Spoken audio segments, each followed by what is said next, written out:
Hey, nandito na yung magbe-video. What? Gusto na nang lumayas eh. Akyat ka na.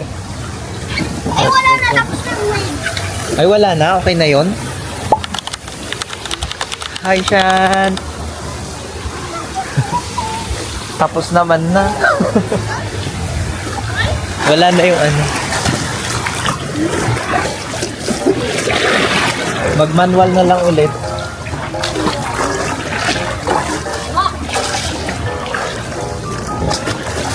Tapos na yung day.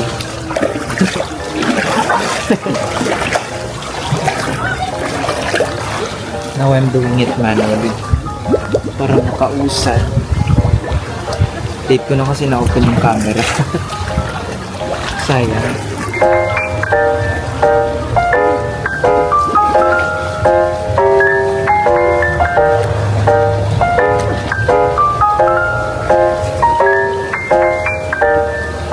Ayan.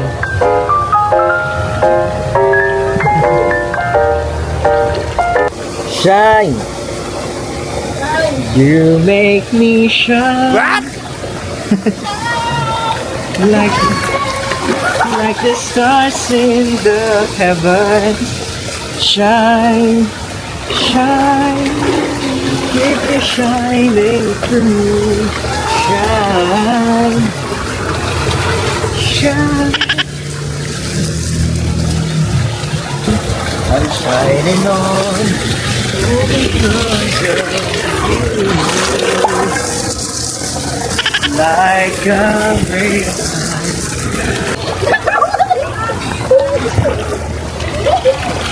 You're causing trauma here.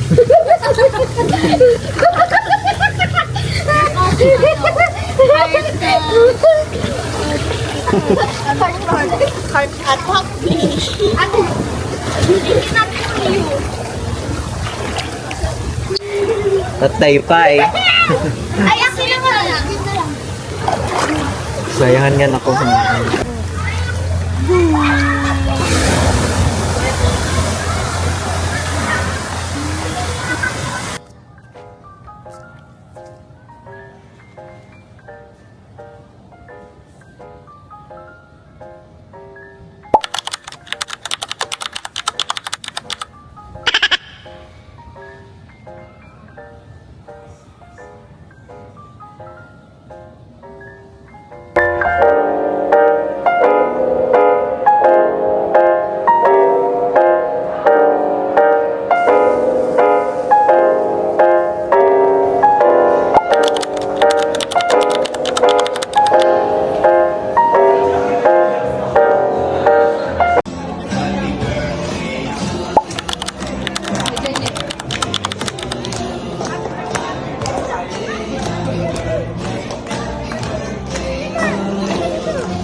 Hi. Yeah, this is just another unboxing or unwrapping video with me kasi I got ano na naman, madaming stuff na naka-sale. Kung kilala nyo ako, I'm a sucker for sales.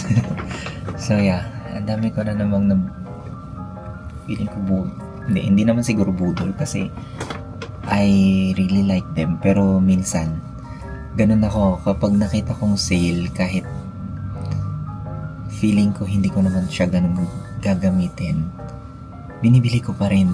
So, minsan nabubudol ako ng sale. Pero, these stuffs, hindi to budol.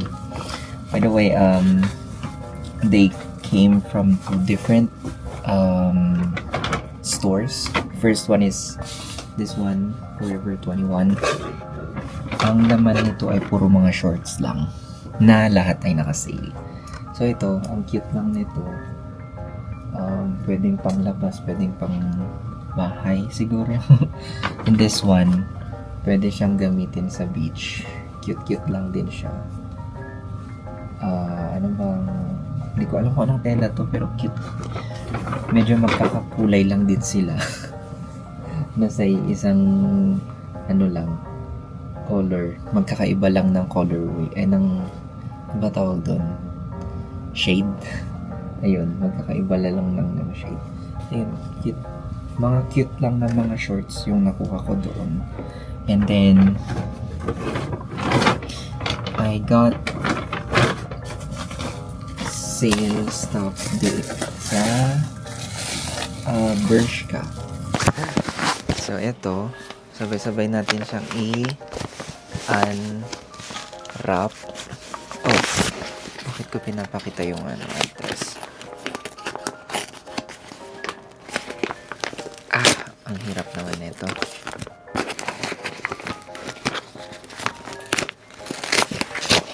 By the way, yung mga ina-unwrap ko ngayon ay mga birthday gift ko sa sarili ko. These are all on sale. First one is this. It's a track pants siya. Ano ba? Okay, wala na yung original price niya, pero naka-sale to. And then, another one is this. Cute-cute lang din siya. Tignan mo, magkakaparehas lang ng kulay yung mga nakuha ko. Try natin siya. Is size XS. Yeah, I think this looks good. This is in size XS, pero medyo malaki pa rin siya for me. Let's try it on if this one is good on me. Yeah, I think so.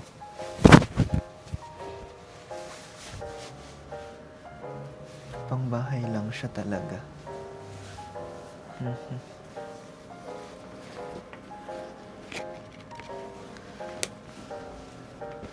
That's it. Bye, guys. Meron pa pala isa pahabol. I bought it from Guess. And guess what? I bought it on sale. Wala talaga eh. Ganun talaga ako. Marupok ako sa mga sale stuff. So, wait lang. Ano natin. Ito siya. Actually, hindi ko masyadong gusto yung kulay. Ito siya. Pero, why not? Ano naman siya eh. Naka-sale siya ng mga 30%, I think. I guess from 4K. I think yung original price niya. Pero, nabili ko na lang siya less 30%. So, this is still a good deal. Happy na naman yung heart nung mahilig sa sale. Yun lang. Bye. Hello. So, yeah, another birthday gift unboxing. Hindi na tayo natapos sa birthday gift, no? Anyways, ito na nga siya. This is from H&M. And ang cute nung top. Ito siya, oh. Knitted siya. Ang cute lang. This is in size small. Cute, diba? First time ko magsusuot ng ganito.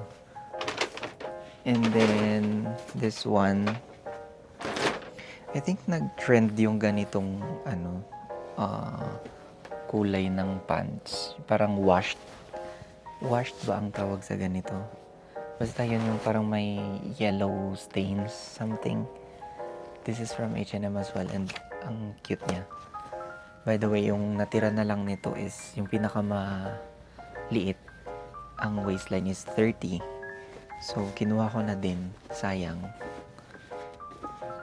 And this is another gift for myself. Yun lang. Bye. Hi. May dumating ulit na package. Um, isa din to sa mga gift ko sa sarili ko. So, ayan. Naging unboxing video na lang talaga tong buong episode na to. So, here's the package. This is galing to sa Bershka. And gaya nga ng sabi ko last time, I am a sucker for sale stuff. So, nakuha ko to lang nung sale nila. Ang hirap naman.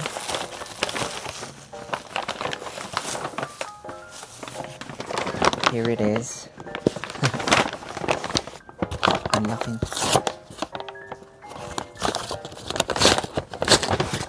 Hindi ko pala dapat na-open. Ay, there you go. Ito siya. Gagamitin ko siya sa trip ko sa Vietnam next year. Ang cute. Sukat ko nga. Let me check kung maganda. Anong size nga inilagay ko? This is size 9.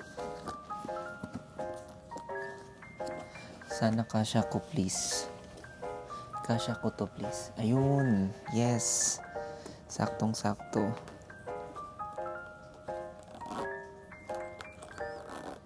Nag-add pa siya ng height sa akin.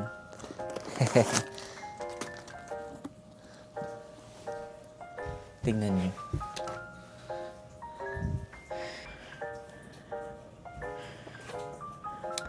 Hi! Ito pampahaba lang to ng vlog para lang ma-edit ko na rin tong vlog na to kasi lately parang hindi ako masyadong nakakapag-video. So parang once or twice a month na lang ako nag-upload ng videos ko. Unlike before nung mga nag-uumpisa pa lang ako mga every week yata, once a week. So yeah, para pampatagal or para lang mabuo ko na yung vlog. Meron akong mga i-unbox dito para maiba naman. Kasi 'di ba, mga unboxing ko tsaka mga haul ko puro mga damit, mga sapatos. So now para maiba, meron akong natanggap na cookware na-receive ko na yung cookware na in-order ko from Masflex. So, ito sila. Bali, 3. Let's start with this one. I think best for mga deep frying. Soup. Ganon. Alright. I-open na natin. Nakakapagpasaya sa inyo minsan. Ito siya, maliit lang actually. So, not sure ano bang pwedeng iluto dito. Sopas. Soup pa rin. Bale, siya, 24cm non-stick casserole with glass lid. Ito namang isa ay 18cm saucepan. Ito namang isa ay caserola. Cute din. Same lang din nung lid handle. Oh, wow. Ang cute. Parang ang social tignan. Ito naman yung pinakamalaki. Anong tawag sa kanya? Aluminum non-stick induction cookware with forced technology. What does it mean? Hindi ko alam anong ibig sabihin ng forced technology. Wow. Ang cute din niya. Ito silang 3. May bago na tayong cookware. Kaganahan na ulit ako magluto. Okay.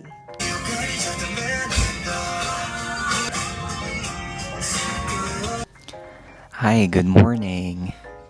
So, I'm getting ready kasi lalabas ako ngayon. Mag-grocery ako at isasama ko kayo. But first, maglagay muna tayo ng protection sa mukha. Let's start with moisturizing lotion. So, here I'm using... Ginamit ko pang mic to. So, here I'm using COSRX Kita nyo ba? Cosrx Moisturizing Lotion. I've been using this for a few months now. Medyo matagal siyang magamit. I mean, matagal siyang maubos kasi ginagamit ko lang siya pag lumalabas ako. Kaya ako siya ginagamit kasi very dry yung T-zone ko. From here to here. Actually, hanggang dito rin ako.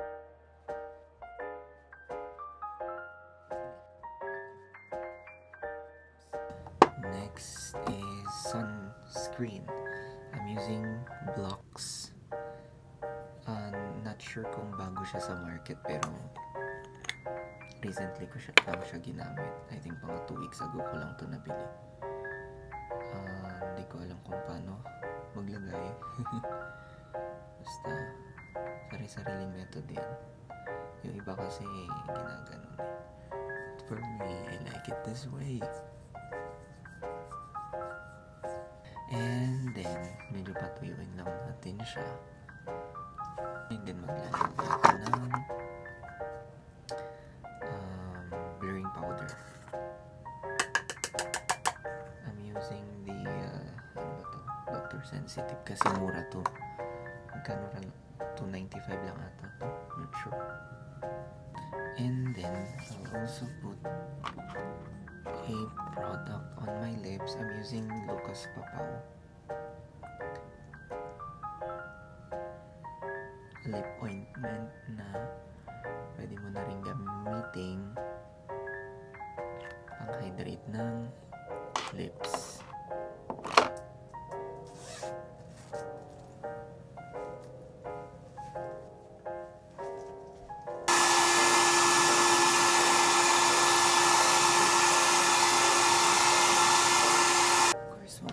Huwag din natin kalimutan yung paa. Kailangan din niyang ma-hydrate. Kailangan din niyang ma-moisturize.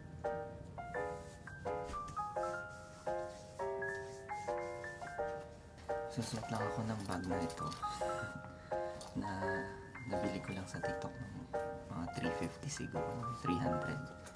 Then ilalagyan natin yung eco bag para may paglalagyan tayo ng mga bibilhin ko. Ito yung purpose ng bag na to kaya ko binili.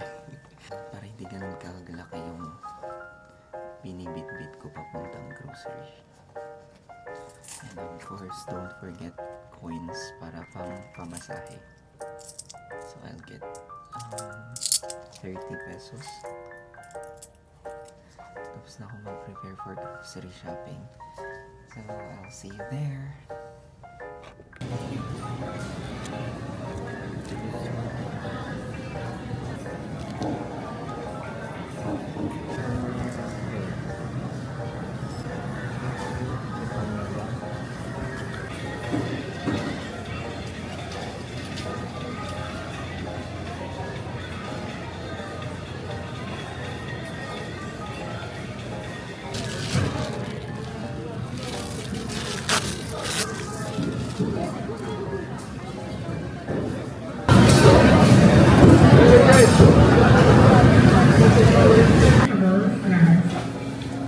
Children and attendants to avoid or towards the review of the thank you for shopping at Best Supermarket.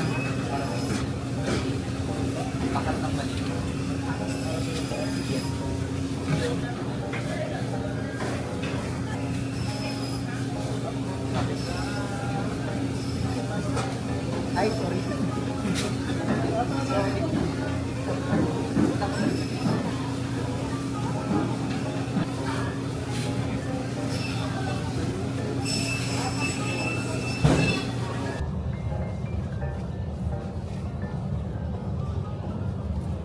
Tapos na ako mag-grocery while recording.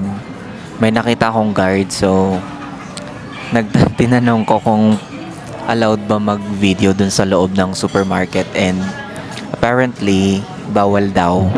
Pero hindi ako sinisita kahit nakita yung camera ko. Baka siguro nahiya sila or baka isipin nila mag-eskandalo ako kapag in-approach nila ako. So yeah, I had to stop filming or I had to stop recording Kahit hindi pa ako tapos mag grocery. And yan, dito ako ngayon sa restaurant. Magbe-breakfast lang. Brunch actually kasi it's already I think 1 p.m. Oh yeah, 1:31 p.m. Kakain lang ako dito. And then uuwi na rin. Kain na lang muna tayo and umuwi and then matulog siguro kung wala man akong gagawin. Okay. Kain na tayo.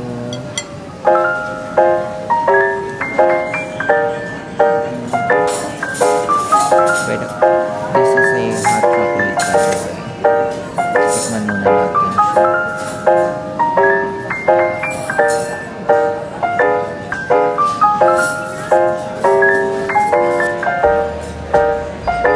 This one looks really good.